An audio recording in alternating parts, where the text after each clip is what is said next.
Hello students, good evening. कैसे आप लोग? आज हम आपका सुबह में वीडियो नहीं डाल पाए तो अभी अपलोड करते हैं। तो देखिए, जो ज्योग्राफी सीरीज चल रहा था उसका चैप्टर 4 क्लास 10 सोशल साइंस में भूगोल जो है उसका चैप्टर 4 चैप्टर 1 बता दिए थे, संसाधन 2 में बता दिए थे, वन्यजीव संसाधन, तीसरा में जल संसाधन, चौथा बहुत ही इंपॉर्टेंट क्वेश्चन है कृषि, क्योंकि आपको पता होगा भारत एक कृषि प्रधान देश है और कृषि जो है प्राथमिक क्रियाकलाप के अंतर्गत आते हैं। कृषि, पशुपालन, खनन, मतलब कोई भी खदान तदान है, आखेट, शिकार करना, ये सब जो है कृषि में आते हैं, मैंने प्राथमिक क्रियाकलाप में। चलिए शुरू करते हैं क्वेश्चन नंबर 1 से। ध्यान से आप लोग सुनिए इसको। झारखंड में झूम खेती को क्या कहा जाता है? कुरुआ। बहुत इंपॉर्टेंट क्वेश्चन। जमीन के टुकड़े पर एक समय तक खेती करने के बाद दूसरे जमीन को साफ करके उस पर अपने परिवार के भरण पोषण के लिए की जाने वाली कृषि को क्या कहते हैं? कर्तन दहन कृषि। इसको झूम खेती बोलते हैं। मतलब इसमें क्या करते हैं, मतलब जैसे जंगल है उसका पेड़ काट लेंगे, उसको जला देंगे, उस हिस्से पे खेती करेंगे, बाद में उस हिस्से को त्याग कर देंगे, तो उसी को बोलते हैं कर्तन दहन या झूम खेती। अलग अलग जगह उसका अलग अलग नाम है। भूमि के छोटे टुकड़ों पर पारंपरिक कृषि औजार से परिवार के श्रम की मदद से की जाने वाली कृषि को क्या कहते हैं? प्रारंभिक जीवन निर्वाह कृषि। किस फसल को सुनहरा रेशा कहते हैं? बहुत इंपॉर्टेंट, जूट को। जूट पटसन जो है जिससे बोरा तोरा बनता है उसी को बोला जाता है। रेशम उत्पादन के लिए रेशम के कीड़ों को पालना सेरीकल्चर कहलाता है। आप लोग याद कीजिए, सेरी मने साड़ी और साड़ी मने रेशम। लाल मिट्टी पर उगाई जाने वाली प्रमुख रेशेदार फसल कौन सी है? तो ये है काली मिट्टी। काली मिट्टी पे कपास की खेती की जाता है। पहले बताए थे, इसको रेगुड़ मृदा भी कहते हैं। ये ज्वालामुखी के फटने से बनता है। भारत की ग्रीष्म फसल ऋतु को क्या कहते हैं? जायद। एक होता है खरीफ फसल जिसको वर्षा ऋतु में बोया जाता है, जून जुलाई में, और अक्टूबर नवंबर में काटा जाता है, जैसे धान, मक्का, ज्वार, बाजरा। एक होता है रबी फसल जिसको शीत ऋतु में बोया जाता है, अक्टूबर नवंबर में, मार्च अप्रैल में काटा जाता है, जैसे गेहूं, चना, मटर, सरसों। और जायद फसल क्या होगा? जिसको ग्रीष्म ऋतु में बोया जाता है, जैसे फल और सब्जी। आपको समझ में आ रहा होगा। भारत की 2 प्रमुख खाद्य फसल कौन है? खाद्य फसल लिखा है तो गेहूं और चावल। अगर पेय फसल पूछता तो चाय और कॉफी। ये पेय फसल है, मैंने इसको पीते हैं। बाबा बुदन की पहाड़ी में जहाँ कॉफी कृषि की शुरुआत हुई, यह भारत के किस राज्य में स्थित है? कर्नाटक। भारत में चाय का सबसे बड़ा उत्पादक राज्य कौन सा है? तो ये है असम। निम्न में से किस पेय फसल में भारत विश्व का अग्रणी उत्पादक और निर्यातक है? चाय। उत्तर पूर्वी राज्य असम, मेघालय, मिजोरम और नागालैंड में कर्तन दहन कृषि को क्या कहा जाता है? तो इसे कहा जाता है झूम खेती। बहुत इंपॉर्टेंट।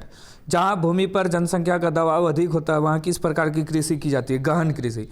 मतलब अत्यधिक उर्वरक, बीज, ये सब का प्रयोग करते हैं। चाय, कॉफी, रबड़, गन्ना, केला किस प्रकार की कृषि है? रोपण फसल। बहुत इंपॉर्टेंट। रोपण फसल क्या है? जिसको डायरेक्ट हम लोग उत्पादन करके बाजार में बेचते हैं, जैसे चाय है, कॉफी है, रबड़ है, गन्ना है, केला है, ये सब क्या है? रोपण कृषि है। समझ गए आप लोग?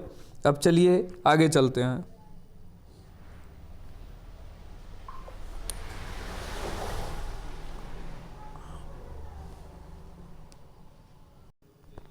कौन सा देश विश्व में फल और सब्जी का सबसे बड़ा उत्पादक है? भारत है। कौन सी एक रबी फसल है? गेहूं, चना, मटर, सरसों, मूंगफली। भारत में रबी फसल की बुआई किस महीने में होती है? अक्टूबर से दिसंबर। रबी फसल अक्टूबर नवंबर, बेसिकली मार्च अप्रैल में काटा जाता है। भारत में खरीफ फसल की बुआई कब होती है? मानसून के आने पर, माने जून जुलाई में। आगे देखिए, भारत में धान की खेती मुख्य रूप से किस फसल ऋतु में की जाती है? खरीफ ऋतु में। निम्न में से कौन ऐसी फसल है जो वास्तव में खरीफ ऋतु की फसल है लेकिन कुछ राज्य में रबी ऋतु में भी उगाई जाती है? मक्का। ये खरीफ फसल है लेकिन कभी कभी इसको ठंडा के दिन में भी बोया जाता है। इनमें से कौन सी एक फलीदार फसल है? दालें। बहुत इंपॉर्टेंट, इससे प्रोटीन मिलती है। बहुत बढ़िया चैप्टर भी है, इंटरेस्टिंग है, आप लोग सुनिएगा, खेती से संबंधित है तो याद भी हो जाएगा आपको। इनमें से कौन सी एक रेशेदार फसल है? तो रेशेदार फसल क्या है? कपास और जूट, जिससे रेशा निकलता है, बोरा तोरा, सामान, रस्सी सब बनाने में काम आता है। किसान से न्यूनतम समर्थन मूल्य पर खाद्यान्न की प्राप्ति और भंडार कौन करता है? Food corporation of India, FCI इसको बोला जाता है। बहुत इंपॉर्टेंट क्वेश्चन। सरकार द्वारा गठन किए गए राष्ट्रीय खाद्य सुरक्षा प्रणाली का मुख्य आधार क्या है? तो बफर स्टॉक और सार्वजनिक वितरण प्रणाली, A और B दोनों। सभी लोगों के लिए भोजन की उपलब्धता तथा उसे प्राप्त करने के सामर्थ्य को किस नाम से जाना जाता है? खाद्य सुरक्षा। खाद्य सुरक्षा माने सभी वर्ग, गरीब अमीर सबको भोजन मिले। सरकार इनमें से कौन सी घोषणा फसलों को सहायता देने के लिए करती है? तो ये करती है न्यूनतम सहायता मूल्य। भारत में जोतों का आकार कौन सा है? तो ये है छोटा, मतलब छोटा जोतते हैं इसको। भारतीय कृषि मुख्यतः किस पर निर्भर करती है? मानसून पर। इनमें से कौन भारत में सबसे बड़ा मूंगफली का उत्पादक राज्य है? गुजरात। इनमें से किसे मोटे अनाज कहा जाता है? ये सभी, माने ज्वार है, रागी है, बाजरा है। भारत में किस राज्य में सबसे अधिक गन्ने का उत्पादक देश है? तो उत्तर प्रदेश। भारत के किस राज्य में सबसे अधिक गन्ने का उत्पादक देश है? उत्तर प्रदेश। भारत में सबसे अधिक गन्ना कहाँ पे होता है? उत्तर प्रदेश में। चलिए, अब आपका ऑब्जेक्टिव क्वेश्चन हो गया, आप सब्जेक्टिव की तरफ चलते हैं। बहुत ही इंपॉर्टेंट वीडियो है ये, आप लोग सबके साथ इसको शेयर कीजिए। रोपण कृषि क्या होता है? उदाहरण दें।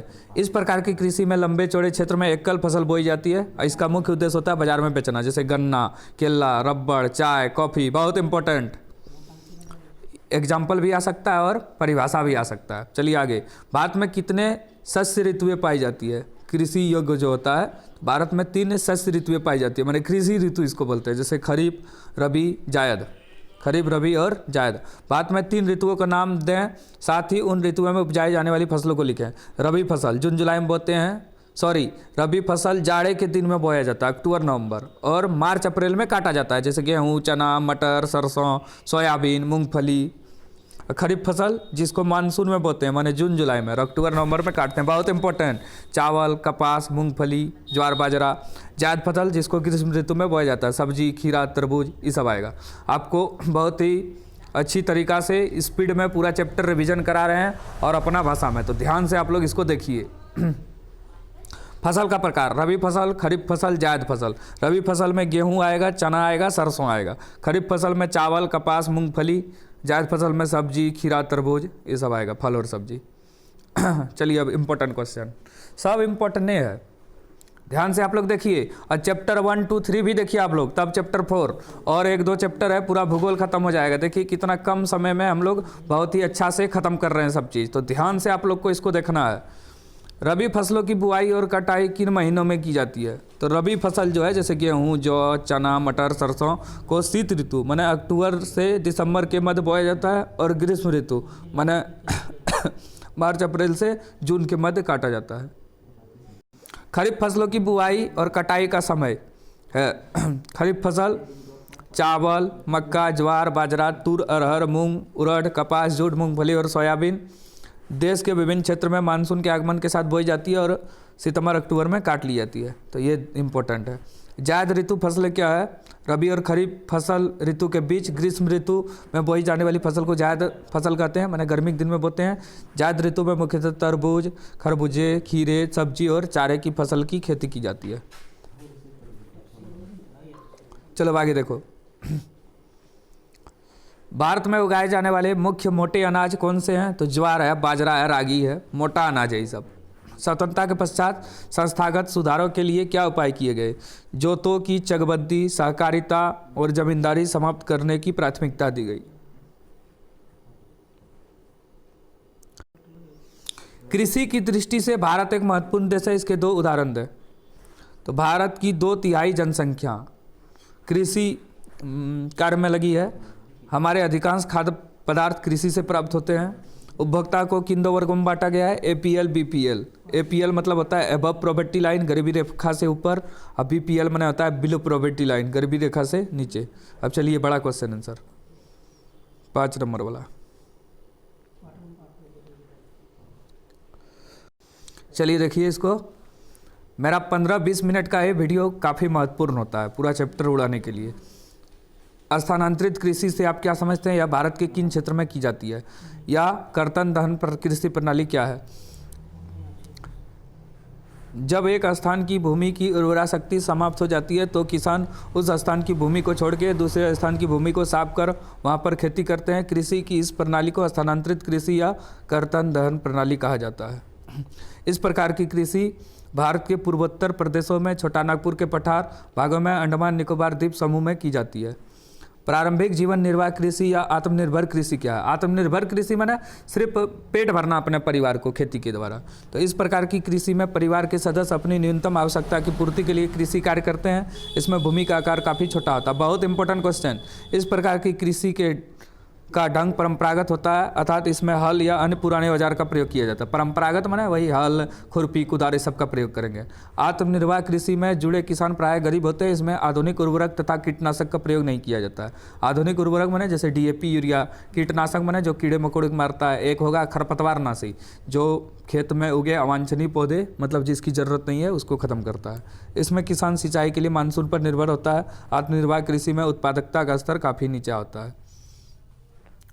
चलिए अब अगला नेक्स्ट इंपॉर्टेंट क्वेश्चन, गहन कृषि की विशेषता बताएं अथवा गहन कृषि क्या है? बहुत इंपॉर्टेंट क्वेश्चन। गहन कृषि की विशेषता। गहन कृषि में एक ही भूमि पर कई फसलों का उत्पादन किया जाता है। गहन कृषि में मुख्य रूप से खाद्यान्नों का उत्पादन किया जाता है। गहन कृषि पारंपरिक ढंग से की जाती है। यह घनी आबादी वाले क्षेत्र में की जाती है। गहन कृषि में मुख्यतः धान, गेहूँ, मक्का आदि की फसल की खेती की जाती है। अब आगे देखिए, रोपण कृषि की विशेषता। ये सब कृषि में एक आएगा, गहन कृषि, रोपण कृषि या जीवन निर्वाह कृषि में। और खरीफ, रबी, जायद, ये भी इंपॉर्टेंट है। तो चलिए अब देखिए आगे, रोपण कृषि की विशेषता। रोपण कृषि बड़े आकार के फर्मों पर की जाती है। दूसरा, इस कृषि में वैज्ञानिक विधियाँ, मशीन, उर्वरक, अधिक पूंजी का प्रयोग होता है। इन बागानों में बड़ी संख्या में कुशल श्रमिक काम करते हैं। रोपण कृषि की मुख्य फसल रबड़, चाय, कहवा, गन्ना, नारियल इत्यादि है। इस कृषि का व्यावसायिक महत्व होता है। अब बहुत इंपॉर्टेंट क्वेश्चन अगला, चावल की खेती के लिए उपयुक्त भौगोलिक परिस्थिति। और हाँ, याद रखिए, जितना भी कृषि बताएं सबका एग्जाम्पल याद रखना आपको। तो चावल क्या है? भारत जो है उसका प्रमुख खाद्यान्न फसल चावल है, और चावल एक खरीफ फसल है। विश्व में चावल का उत्पादन जो है सबसे अधिक चीन के बाद भारत में होता है। और चावल की खेती के लिए गर्म और आर्द्र जलवायु उपयुक्त है। ये सब हम लोग लिख सकते हैं। चावल की खेती के लिए जलोढ़ मिट्टी उपयुक्त है। चावल के लिए वर्षा 100 सेंटीमीटर से अधिक होना चाहिए। चावल के लिए तापमान 25 डिग्री सेल्सियस से अधिक होना चाहिए। ये सब लिख सकते हैं। इतने हम लोग, कम वर्षा जहाँ होती है वहाँ पे सिंचाई किया जाता है। अब भारत में चावल सबसे अधिक कहाँ पे होता है? पंजाब, हरियाणा, उत्तर प्रदेश, ये सब हम लोग लिख सकते हैं। अब अगला देखिए, चावल, गेहूँ, गन्ना, चाय, ये सब इम्पोर्टेंट है। समझ गए आप लोग? भारत में गेहूं की खेती के लिए उपयुक्त भौगोलिक परिस्थितियां एवं उत्पादक राज्यों का वर्णन करें। गेहूं की खेती के लिए उपयुक्त भौगोलिक परिस्थिति। तापमान। गेहूं एक शीतोष्ण कटिबंधीय फसल है। इसके लिए तापमान 20 डिग्री सेल्सियस जरूरी है। वर्षा 50 से 75 सेंटीमीटर होना चाहिए। मिट्टी, दोमट मिट्टी जो है गेहूँ के लिए उपयुक्त है। गेहूँ के फसल पकते समय बादल रहित माने आकाश साफ होना चाहिए। समझ गए आप लोग? पश्चिम विक्षोभ में हल्की वर्षा गेहूँ के लिए लाभकारी है। गेहूं के उत्पादक राज्य मुख्य रूप से उत्तर प्रदेश है, पंजाब, हरियाणा, राजस्थान और मध्य प्रदेश। आ गया गन्ना वाला। गन्ने की खेती के लिए आवश्यक भौगोलिक परिस्थितियों का वर्णन करना आपको। तो गन्ना के उत्पादन के लिए निम्नलिखित दशाएं आवश्यक है। तापमान 25 से 35 डिग्री सेल्सियस होना चाहिए। वर्षा 100 से 200 सेंटीमीटर। मृदा गहरी, उपजाऊ, चिकनी या दोमट मिट्टी। भारत के दक्षिण भूभाग वाले क्षेत्र में लावायुक्त काली मिट्टी भी अच्छी रहती है। भारत में गन्ने के प्रमुख उत्पादक राज्य महाराष्ट्र, कर्नाटक, तमिलनाडु, आंध्र प्रदेश, उत्तर प्रदेश, बिहार व हरियाणा आदि है। गन्ने के प्रमुख उत्पादक देश भारत, क्यूबा, ब्राज़ील, मेक्सिको, ये सब है। चलिए आगे देखिए, भारत कृषि की मुख्य विशेषताएं क्या है? तो यही, भारत की कृषि मानसून पर आधारित है। पुराने मशीनों का प्रयोग किया जाता है। ये सब लिखते हैं। भारत में कृषि के अंतर्गत खाद्यान्नों का उत्पादन अधिक होता है। कृषि में पशुओं की भूमिका महत्वपूर्ण होती है। भारत की कृषि मानसून पर निर्भर है। जोतों का आकार काफ़ी छोटा होता है, माने खेत छोटा छोटा। उत्पादकता कम है। भारतीय अर्थव्यवस्था में कृषि का महत्वपूर्ण योगदान है, माने जीडीपी में। अब चलिए अगला क्वेश्चन, कृषि को परिभाषित करें। भारत में कृषि के लिए भौगोलिक सुविधाएं प्राप्त है। भूमि पर की जाने वाली समस्त क्रियाएं जो फसलोत्पाद एवं पशुपालन व्यवसाय के लिए आवश्यक है उन्हें कृषि कहते हैं। भारत में कृषि के लिए निम्नलिखित भौगोलिक परिस्थितियां हैं। भारत में कृषि के लिए विशाल भूमि क्षेत्र है। भारत में कृषि का प्रतिशत भी उच्च है। विशाल समतल भूमि की उपलब्धता है। विभिन्न प्रकार की उपजाऊ मृदा है। पर्याप्त जलपूर्ति है। मानसूनी जलवायु है। ये सब है भारतीय कृषि की विशेषता। उपयुक्त कारण भारत को एक कृषि के रूप में विशेष देश बना देता है। चलिए देखते हैं और कितना है, और 2 पेज है, ख़त्म ही कर देते हैं हम। अगला क्वेश्चन, भारतीय कृषि पर वैश्वीकरण के प्रभाव पर टिप्पणी लिखें।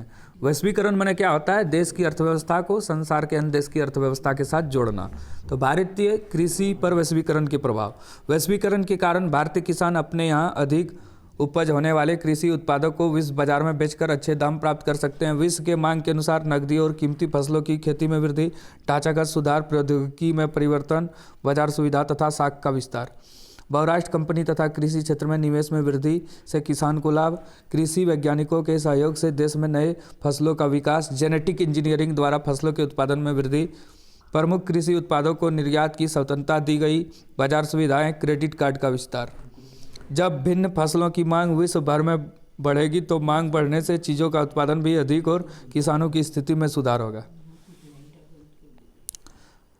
भारतीय कृषि की समस्याओं का वर्णन कीजिए। तो भारतीय कृषि की समस्या क्या है?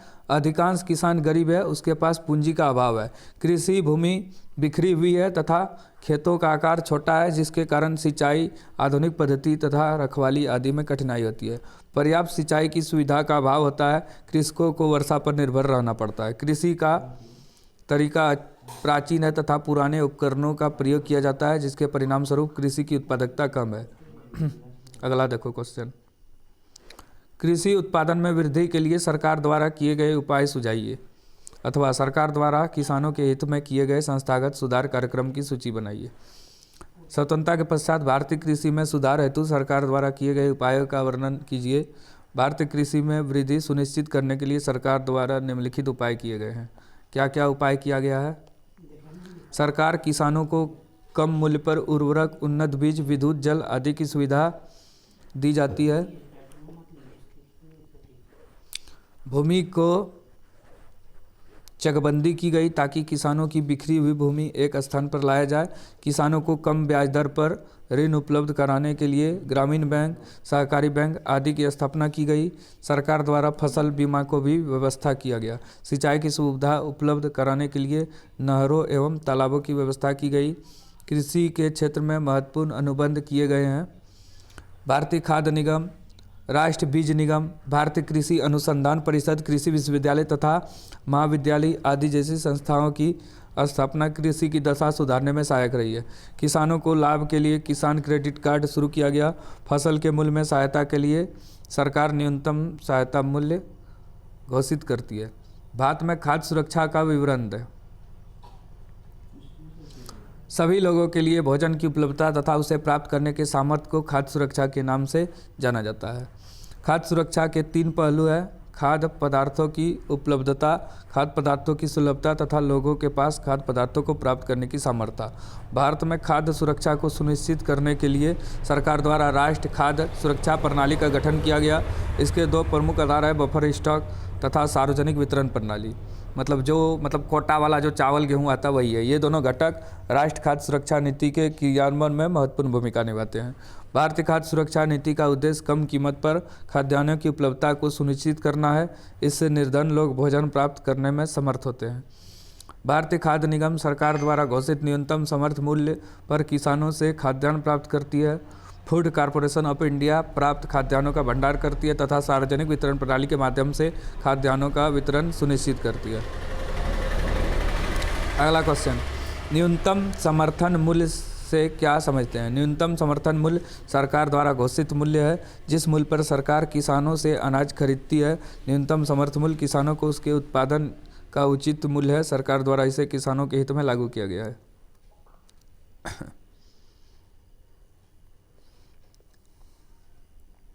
कृषि को भारतीय अर्थव्यवस्था का मुख्य आधार क्यों माना जाता है? भारतीय अर्थव्यवस्था में कृषि का क्या महत्व है? कृषि को भारतीय अर्थव्यवस्था का मुख्य आधार इसलिए कहा गया क्योंकि 67% जनसंख्या प्रत्यक्ष या प्रयोग रूप से कृषि पर निर्भर है। प्रत्यक्ष माने खेती करता है और परोक्ष माने क्या हुआ, जैसे ट्रैक्टर चलाया, कोई खाद बीज बेचा, ये सब। उद्योगों को कच्चा माल कृषि से प्राप्त होता है, जैसे चीनी बनाने के लिए गन्ना चुकंदर चाहिए, सूती कपड़ा के लिए चाहिए कपास। कृषि उत्पादों का निर्यात करके भारत विदेशी मुद्रा अर्जित करता है। राष्ट्र आय में इसका योगदान 29% है। यह हमारी 1027 मिलियन जनसंख्या को भोजन प्रदान करता है। 1027। लास्ट क्वेश्चन, एक महत्वपूर्ण पेय फसल का नाम बताइए तथा इसको उगाने के लिए अनुकूल भौगोलिक परिस्थितियों का वर्णन करें। तो चाय, एक महत्वपूर्ण पेय फसल है। इसको उगाने के लिए अनुकूल भौगोलिक परिस्थितियाँ निम्नलिखित है। पहला, चाय की खेती के लिए लेटेराइट मृदा और ढालू वाली भूमि उपयुक्त है। ऐसे कुशल और सस्ते श्रमिक की आवश्यकता। तापमान 25 से 30 डिग्री सेल्सियस। वर्षा 150 से 200 सेंटीमीटर वार्षिक वर्षा। चाय प्रमुख उत्पादन असम में होता है, पश्चिम बंगाल का दार्जिलिंग में, तमिलनाडु और केरल में।